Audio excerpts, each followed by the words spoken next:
どうもこんにちは。筋トレサプリ論文解説です。本日は HMB の筋トレ効果の無料研究論文から解説していきたいと思います。サプリメントのおすすめな選び方もお話ししますので、ぜひ最後までご視聴いただけると嬉しいです。では早速はじめに今回の参考文献の URL は概要欄に貼ってありますのでぜひご覧ください。続いて僕のプロフィールですが、もともとパーソナルトレーナーをしていまして、全米ストレングス&コンディショニング協会の NSCA-CPT という資格を持っています。サプリに対するスタンスとしては、過去にサプリをいろいろとって体調を崩したという経験があって、現在はなるべく食事から栄養を取るようにしています。そのため研究論文などを確認してからサプリを摂取するかどうかを決めるようにしていまして、このチャンネルでは僕が調べた結果を皆さんにシェアしていきながら、サプリや筋トレに関する情報の格差を少しでもなくせたら嬉しいと思っています。はい。ではまず早速 HMB とはについてお話ししていきますが、実は HMB には HMB カルシウムと HMB 有利酸というのがあって、今回の動画ではそれぞれについてお話ししていきます。まず HMB 全体についてなんですけれども、Wikipedia さんによると HMB とは3ヒドロキシイソ喫相酸というらしくて、これを英語で書いた時の頭文字 H と M と B を取って HMB というふうに言われています。HMB は必須アミノ酸のロイシンから僕たちの体内で HMB として変換されるんですけれども、ロイシンの5から 10% しか HMB に変換されないので、求める HMB に対して10から20倍のロイシンが必要になる計算になりますね。では続いて HMB の筋トレ効果なんですが、 HMB カルシウムと HMB 有利酸と2種類あるというふうに申し上げたので、その種類についてお話ししていきたいと思います。まず1つ目 HMB カルシウムなんですけれども、これは HMB とカルシウムが結合した成分で、主に錠剤や粉末にするときにこの HMB カルシウムという状態で提供されています。森田総楽堂さんのホームページによると、カルシウムと結合することによって錠剤や粉末として効率よく摂取できるというふうに書かれているので、サプリメントとして HMB を摂取するためにあえてカルシウムと結合させる必要があるというふうに考えた方が良さそうですね。続いて HMB 有利酸については、これは液体として提供されていて、ドリンクではなくて液体を閉じ込めた透明なカプセルとして販売されています。この2つについてなんですが、吸収のスピードとか効果が違うので、それぞれの研究についてお話ししていきながらご説明していきます。その前に HMB が筋肉を大きくするメカニズムについて簡単にお話しすると、筋肉が大きくなるためには筋肉の合成が増えて、同時に筋肉の分解が減る必要がありますね。で、前提として筋肉の合成を促進するためには体内で mTOR という酵素が働いています。これによって筋肉が増える一連の流れを mTOR 経路または mTOR 回路というふうに呼ばれているんですけれども、 HMB によってこの mTOR 経路が活性化されるそうなんですね。よって HMB の摂取により筋肉の合成作用が促進されるというメカニズムになるそうです。また筋肉の分解についてはユビキチンプロテアソームという酵素が体内で筋肉の分解を活性化しているそうなんですけれども、 HMB はこのユビキチンプロテアソームの働きを抑える作用も持っているそうなので、 HMB によって筋肉の分解作用が抑制されるという働きも考えられるそうです。はい。ではここから本題の HMB の効果について、まず HMB カルシウムから見ていきたいと思います。一つ目が筋肉量の増加や筋力アップですね。1996年アメリカのアイオワ州立大学の研究で、この研究が世界で初めて HMB の効果を確認したものとされているんですけれども、28人の被験者に対して1日あたり 3g の HMB カルシウムと、または HMB を摂取しないグループで7週間 2,3 時間の筋トレを週6回実施したところ、 HMB を摂取しているグループの方が女脂肪体重が優位に増加したそうです。女脂肪体重は筋肉量を測るための指標として使われることが多いので、結果的に筋肉が増えたと考えられるというわけですね。また HMB を補給していない被験者と比較しても筋トレでの重量も伸びたそうなので、 HMB によって筋力アップと筋肉の増加がまず確認されたということですね。で、同じ研究で今度は41人の被験者に対して HMB の量を 0g、1.5g、3gと分けて、かつタンパク質の量も 117g、1日 175g というようにバラバラに変えた研究があるんですが、この研究では3週間1回 1.5 時間の筋トレを週3回実施したそうなんですけれども、これも HMB を摂取していたグループでは筋トレによって起こる筋肉の分解が優位に減少したということで、同時に HMB を補給していない被験者と比較して扱う重量も伸びたそうなんですね。この2つの研究からは HMB を 1.5g 以上摂取していれば筋力のアップや筋肉分解の減少とか女子肪体重の増加などに効果があるというふうに考えられるということですね。これだけですと1箇所での研究だけなので他の研究もちょっと見ていきますと、2018年小林光陵株式会社さんの研究では9件の過去の論文をレビューするメタ分析という手法を行ったんですけれども、そのうち8件が HMB カルシウムについてで1件が HMB 有利酸の研究でした。HMB 有利酸については後ほどお話しします。この研究では9件中8件において筋肉量が増加して、そのうち7件では筋力アップも報告されていたとのことですね。ただし1件だけ筋肉量や筋力低下という結果になった論文もあったそうです。このメタ分析ではですね、健康的な一般人の方を対象にしている研究のみを扱っていて、スポーツ選手を対象にしていなかったので、このメタ分析は筋トレ初心者に当てはまる HMB の効果としては信憑性が高いかもしれないですけれども、トレーニング歴が長い人には同様の結果が得られるかわからないことに注意が必要ですね。同時にこちらの会社さんは HMB サプリメントの販売者側の会社さんであるということも意識しておきたいなと思います。このメタ分析からは1日あたり HMB を 1.2 から 2.4g の間で摂取すると、こういった筋肉量の増加とか筋力アップの効果が得られると考えられるというふうになっていました。2番目、高齢者における筋力回復。高齢者に関する研究は数は少なかったんですが、2004年アメリカのバンダービルト大学の研究で平均年齢76歳の女性50人を対象に行った研究なんですが、対象の27名に HMB2g、アルギニン 5g、リジン 1.5g を摂取してもらったところ、12週間後に摂取していたグループでは立ち上がって進むという機能のテストで 17% の優位な改善が確認されて、かつ握力の増加ですとか女子肪体重の増加や全身におけるタンパク質合成が 20% も増加したなど様々な効果を確認したということです。この論文については平均年齢76歳ということで、もともと筋肉量などが減少していた可能性もありますし、HMB 以外にもアルギニンやリジンを摂取しているので、HMB 単体の効果と考えるには少し弱いとは思うんですけれども、こういった研究もあるということでご紹介させていただきました。3つ目、今度は筋トレ歴の長い人やスポーツ経験者における HMB についてお話ししていきたいと思います。2004年アメリカのニュージャージー大学の研究で、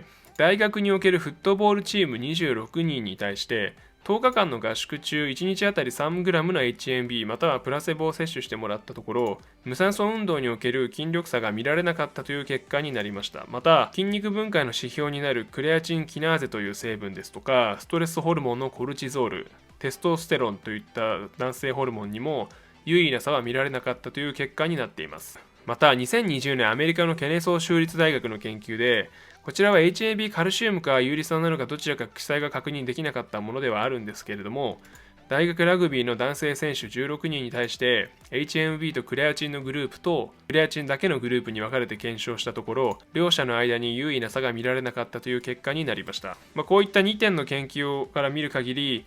筋トレ歴が長い人ですとかスポーツ経験のある方やアスリートにおいては HMB カルシウムは効果が見られない可能性があるかもしれないですね。続いて HMB 有利酸についてです。特徴としては1つ目、吸収スピードが速いということが挙げられます。2011年アメリカのアイオワ州立大学の研究で19歳から29歳の男性4人女性4人を対象に検証したところ、 HMB カルシウムは摂取してから2時間後にその濃度がピークに達したのに対して、HMB 有利酸は摂取後33分から36分後に濃度がピークに達したので、すぐに吸収させたいという場合は HMB 有利酸の方がいいかもしれないですね。また HMB 有利酸は一般的な健康な被験者における研究もかなり行われていて、2016年アメリカのセントラルフロリダ大学の研究でトレーニング経験のない男性22人女性18人に対して1日 3g の HMB 有利酸を HIIT という高強度インターバルトレーニングの30分前、1時間後、3時間後に摂取してもらって、それを4週間続けたところ、HMB 有利酸を摂取したグループでは、高強度インターバルトレーニングを行った後の筋肉が疲労している時のパフォーマンスが優位に高かったそうです。なので筋疲労を抑える効果、もしくは疲れている時でもさらにパフォーマンスを発揮する効果が HMB 有利酸にはあるのかもしれないということですね。2017年イランのギラン大学の研究で、16人の健康な男性被験者に対して1日あたり 3g の HMB 有利酸を摂取してもらって、ベンチプレス、レッグプレス、垂直跳びなどを実施してもらったところ、 HMB を摂取していたグループでより大きな筋力アップが確認されたとのことです。また成長ホルモンとインスリン様成長因子でもより大きな変化を確認したそうです。この安静時の成長ホルモンとインスリン様成長因子は、簡単に言うと増えると筋肥大がより活発化されるものだというふうに考えていただければ OK です。しかしながら2018年、ルゾフォナ大学やリスボン大学などが共同で行った研究で、11人に HMB 有利酸、9人に HMB カルシウム、10人にプラセボという形でそれぞれ摂取してもらって、週の3回8週間の筋トレを行ったところ、体脂肪ですとか女子肪体重に有意な差が確認できなかったという研究もあるので、研究によっては有意な差が確認できたものもあれば確認できなかったものもあるということは注意して考えた方が良さそうです。では HMB 有利酸のトレーニング経験のある被験者における研究をちょっと見てみたいんですけれども、2013年アメリカのタンパー大学の研究で、平均年齢21歳の筋トレ経験者20人における HMB 有利酸の研究を行ったんですけれども、それまでの筋トレ経験の差が出ないように公平にグループ分けされた上で、1日 3g、1回 1g ずつの HMB 有利酸を摂取する11人と、プラセボの薬を摂取する9人に分かれて、それぞれ筋トレなどを行いました。摂取するタイミングはトレーニングの30分前と昼食・夕食時になります。12週間のフルスクワット、ベンチプレス、デッドリフトなどの高強度の筋トレを行って、最初の8週間については週3回の筋トレを行いまして、9週目と10週目については週5日の筋トレとパワーテストも行っていました。この2週間はオーバーリーチング期間というふうに言いまして、オーバートレーニングギリギリの状態で筋力が低下するような形で筋トレが行われたということですね。11週目から12週目についてはトレーニング量を少しずつ減らしていく期間だったそうです。この研究においてまず筋力なんですが、9週目から10週目のオーバーリーチング期間、これはつまり週5でがっつり筋トレをしているわけなんで、筋肉が疲れて筋力が低下していきますし、筋肉の分解も一般的には促進されていくというふうに言われている筋トレのやり方ですね。プラセボのグループではスクワットがマイナス 5.6%、ベンチプレスがマイナス 4.8%、デッドリフトはマイナス 5.6%、全部合わせてマイナス 4.5% の筋力の低下がこのオーバーリーチング期間では見られたそうなんですけれども、HMB 有利酸を摂取していたグループでは、スクワットではマイナス 0.6%、ベンチプレスはマイナス 1%、デッドリフトはマイナス 1.5%、すべてトータルでマイナス 0.4% の筋力低下にとどまったということで、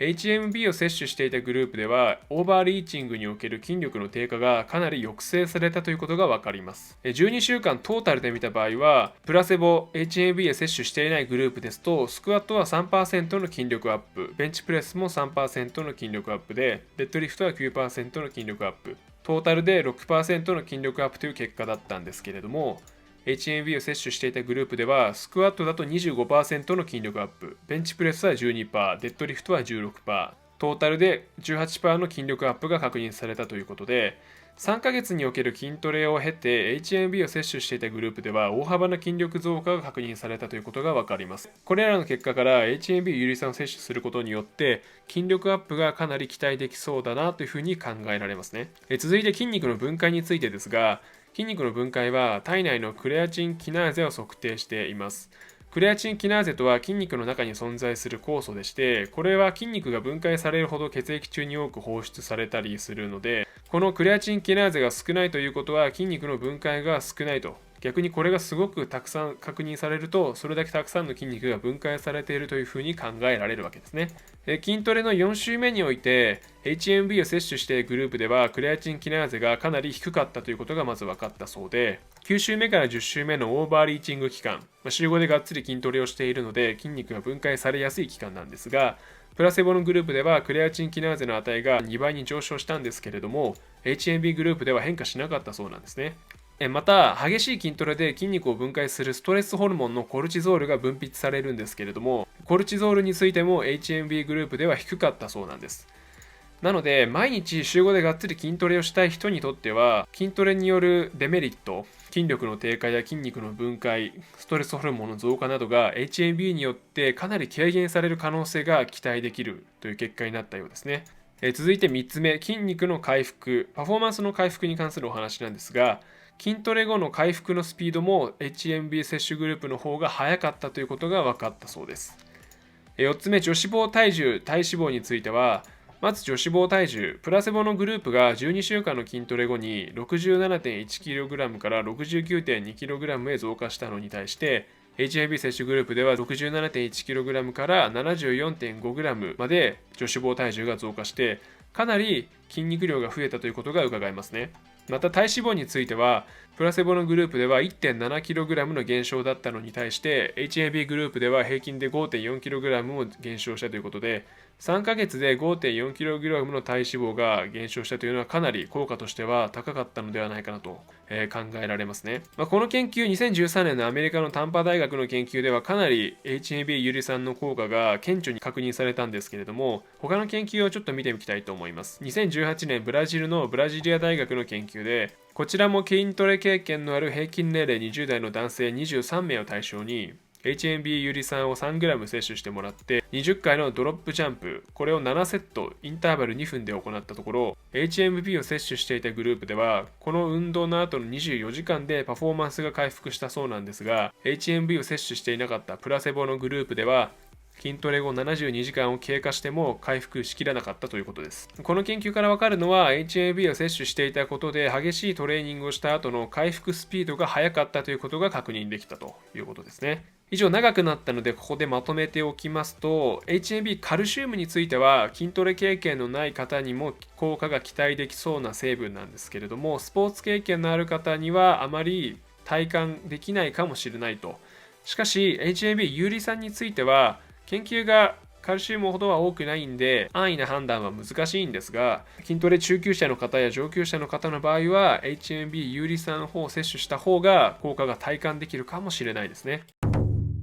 はい。では、HMB サプリの飲むタイミングや飲む量について研究論文から分かったことをお話ししていきたいんですけれども、まず HMB カルシウムについてですが、まず先ほどご紹介した1996年のアメリカのアイオワ州立大学の研究では、この研究では HMB を 1.5g または 3g 摂取していたんですけれども、1.5g で効果が確認できたということです。で、2018年小林光良さんのメタ分析では、1日あたり HMB カルシウムを 1.2 から 2.4 摂取すればいいというふうに書かれていたので、両者をまとめて考えると最低 1.2 から最高でも 3g 取っていれば HMB カルシウムの場合は効果が確認できる可能性がありそうですね。続いて HMB 有利酸についてですが、代表的な2013年アメリカのタンパ大学の研究では1日 3g、1回 1g ずつの HMB 有利酸を摂取していました。一応飲むタイミングもおさらいしておくと、トレーニング30分前と昼食時と夕食時ですね。HMB 有利酸は摂取してから30分後にピークを迎えるので、おそらくそれを理由にトレーニング30分前に飲んでいるんじゃないかなと思います。いろいろ研究を確認したところ、HMB 有利酸については 3g 以下の研究が確認できなかったので、経済的に余裕がある方は1日 3g を摂取した方が効果が得られる可能性は高いと思うんですけれども、